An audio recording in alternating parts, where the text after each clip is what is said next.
चलिए ऑलराइट, अब ना जनरलाइज फार्मूला तो हमने सीख लिया, हेटेरो स्पेक्ट्रम का डायग्राम भी हमने बना लिया।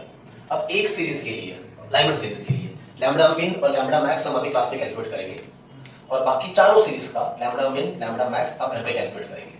अब ये क्यों कैलकुलेट करना है, क्योंकि देखिए जो फोटोन बाहर फेंक दिया जाएगा उसका कुछ ना कुछ वेवलेंथ है, और इलेक्ट्रोमैग्नेटिक रेडिएशन में हमने सीखा है गामा से लेकर रेडियो वेव तक टोटल 7 ग्रुप है, gamma, x-ray, ultraviolet, visible light, infrared, microwave and radio wave. हर किसी का अपना अपना फ्रीक्वेंसी रेंज है, हर किसी का अपना अपना वेवलेंथ रेंज है।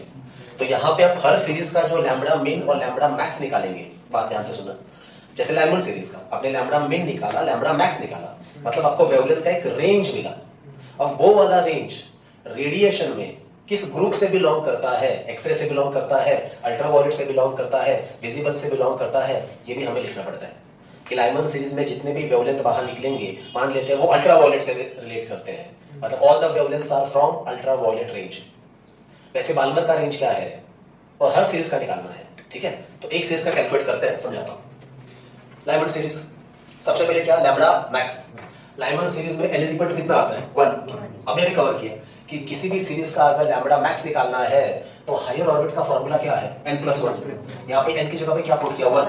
1+1 कितना आया, 2। मतलब n की जगह पे लेना है 1 और m की जगह पे कितना लेना है, 2। चलिए स्टार्ट करते हैं। फॉर्मूला क्या, formula 1 lambda is equal to what, RH।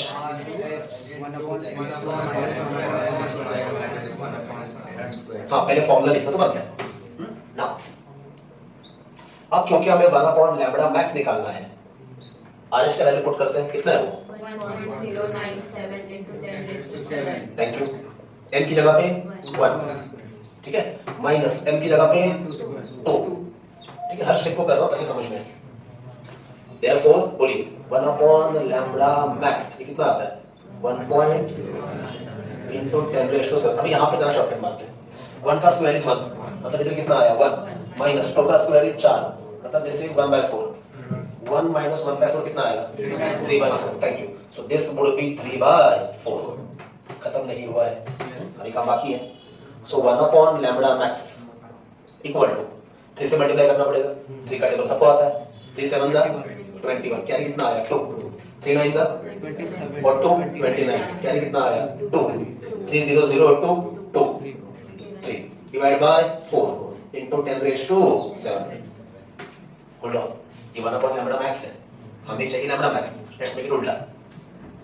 So lambda max is equal to कितना आएगा, 4/3.29 इनटू 10 रेज़ टू 7। अब नेक्स्ट टाइम बचाने के लिए ना ये वैल्यू मैं खुद ही लिख रहा हूं, ये डिवीजन, नहीं तो लॉग टेबल से आपको करना पड़ेगा। ओए क्या कर रहे हो, ये लॉग टेबल छोड़ दो। नहीं मैं पढ़ के आया हूं। हां सॉरी थैंक यू, मैं पढ़ के आया हूं, मैं भरोसा रखो मेरे पे। एक सीरीज का मैं खुद ही करके दे रहा हूं, वैसे भी 4 का आप घर पे करना है तो आपको लॉग से करना है, ठीक है। हां एग्जैक्टली यस बराबर आपकी बात। ये डिवीजन आता है गाइस 1.215, कितना आता है 1.215, और 10 रेज़ टू 7 ऊपर चला गया तो कितना होगा 10 रेज़ टू -7 मीटर। लेकिन हम पार्टिकल लेवल पे है, एटॉमिक लेवल पे है, वेवलेंथ हम एंगस्ट्रॉम में लिखेंगे। एंगस्ट्रॉम मतलब 10 रेज़ टू -10। डेसिमल को 3 प्लेस राइट में शिफ्ट करना पड़ेगा, और अगर डेसिमल को 3 प्लेस राइट में शिफ्ट करते हैं तो दिस इज द मोमेंट। कितना आता है बोलो 1215 एंगस्ट्रॉम। गाइस ये है लाइमन सीरीज का मैक्सिमम वेवलेंथ।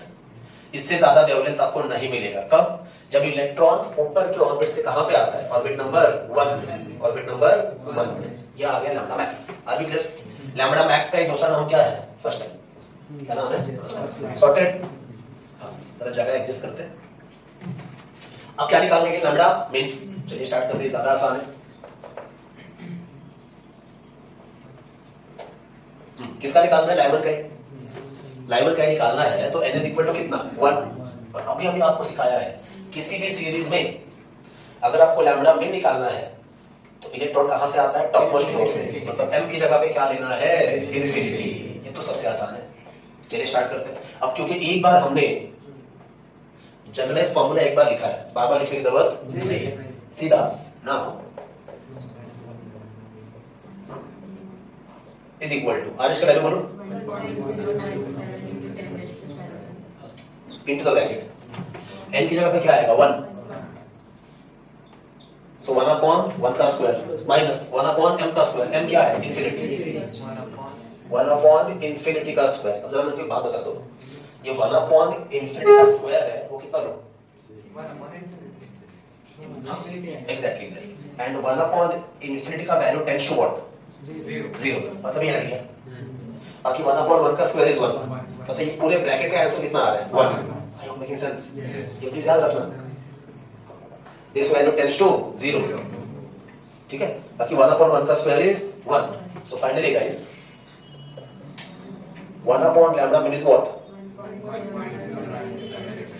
10⁻⁷. पर आई रिपीट, हमें 1 upon lambda चाहिए ही नहीं. हमें क्या चाहिए? lambda. लेट्स मेक इट उल्टा.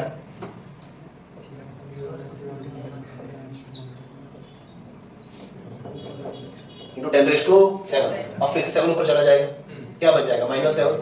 अच्छा इधर ध्यान से देखो, न्यूमरेटर से डिनोमिनेटर बड़ा है, मतलब आंसर 0 पॉइंट समथिंग में आएगा. अरे आंसर 1 से कम आएगा ना.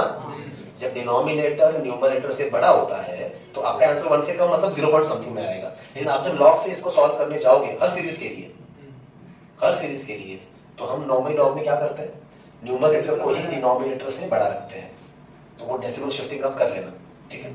फिलहाल मैं सीधा इसका आंसर लिख देता हूं. ये है इतना. पढ़िए कितना है? 0.911 ये 7 ऊपर गया माइनस बन गया. सो लैम्बडा मीन आ रहा है 0.911 into 10⁻⁻7 मीटर. फिर से वही बात, हमें मीटर में चाहिए ही नहीं, हमें चाहिए एंगस्ट्रॉम में. तो 3 प्लेसेस राइट में जाऊंगा. तो फाइनली गाइस बोलो कितना आ गया? 911 एंगस्ट्रॉम. गाइस ये रहा range. This is called as range. कि लाइमन सीरीज में जहां पे इलेक्ट्रॉन ऊपर के किसी भी ऑर्बिट से आता है, पर आता कहां पे है? ऑर्बिट नंबर 1 में. और फिर जितने भी वेवलेंथ बाहर निकलते हैं, वो जो ग्रुप है, वो जो सीरीज है, उसका मिनिमम वेवलेंथ कितना है? 911 एंगस्ट्रॉम. और मैक्सिमम कितना है? 1215 एंगस्ट्रॉम. ये नंबर आपको याद रखना पड़ेगा. तो ये नंबर याद रखना पड़ेगा मतलब ये कैलकुलेट कैसे करना याद रखना पड़ेगा. क्या कर रहे हो? अरे देख तो रहा हूं मैं यहाँ से. तो पेन पे पट्टी लगा के घुमा रहा हूं. हाँ बोलो. क्या बोल रहे हो? घर जाना है?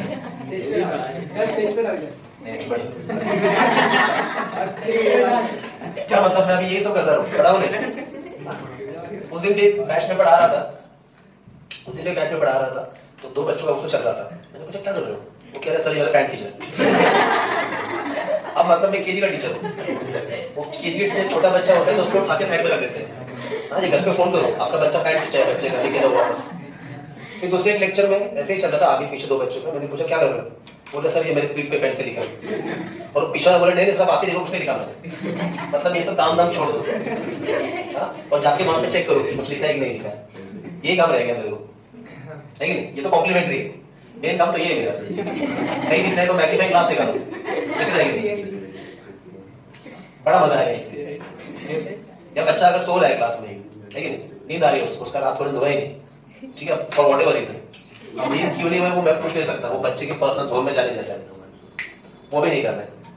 ठीक है. तो बच्चा सो रहा है तो हम क्या करें? वो सैलून में होता है, स्प्रे लेके आए, बच्चे की चेहरे में मारे, इधर टॉवल में रखूंगा, टॉवल से बच्चे का मुंह पोंछ दूंगा ताकि उसका नींद उड़ जाए. या अभी थोड़ी देर में चाय वाला बंदा आएगा, वो जैसे थर्मास लाता है वैसे मैं घर से लाऊंगा. ठीक है. जिसको नींद आने से चाय को अच्छा खाली चाहिए, बैग में रखा के बाहर निकल. हाँ 5 रुपए दो, है कि नहीं? आप अपने उसके 5 में बेच रहे हो, दिन भर में 200-250 रुपए तो वैसे हो जाएगा. उसका दुकान हम ऐसे ही बंद कर देंगे. वाइफ को बोलते हैं काम करो, समोसे निकल ही दो तुम्हारे से. बस मतलब पीछे बैग एक हाथ में चाय का थर्मास, कंधे पे रुमाल तो है ही मेरे, और दूसरे हाथ में समोसे या बिस्किट वाला थैली. वो बैग में रहेगा बेटा. इनफैक्ट ये तो ट्रेन में भी चल जाएगा. सुबह लोग निकलते हैं, पीछे से टैप करेगा, भाई साहब चाय अभी चाय पियो. और शर्ट पे इधर तो क्यूआर कोड तो इधर प्रिंट लगे. इतनी भीड़ में कहां पे क्यूआर कोड? ये मेरे पीठ पे क्यूआर कोड, चेस्ट पे भी है क्यूआर कोड, है कि साइड बिजनेस.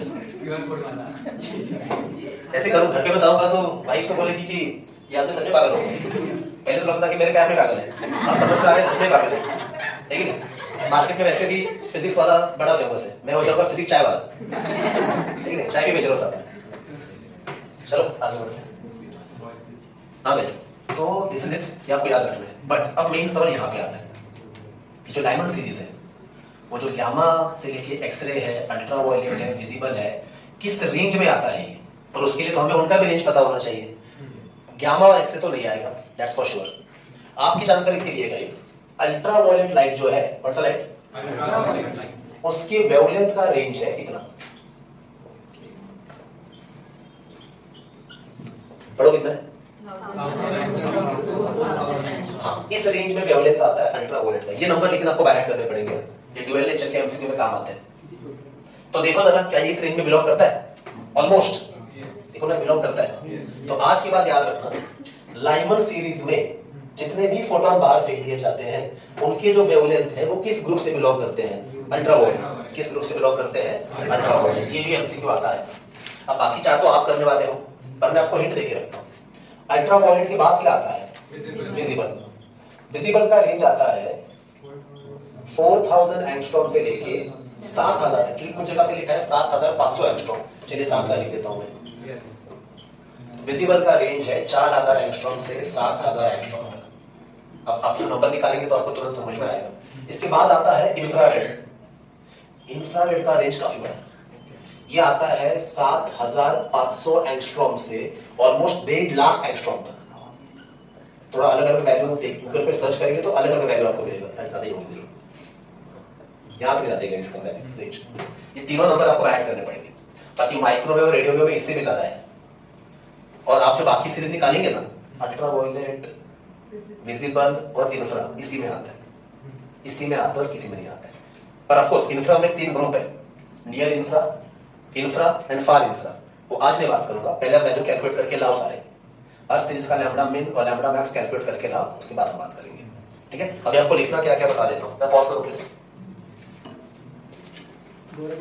तो भाई जैसे मैंने आपको कहा कि लाइमन का तो हमने क्लास में कैलकुलेट कर लिया है, ये भी लिख दिया कि Lyman series belongs to ultraviolet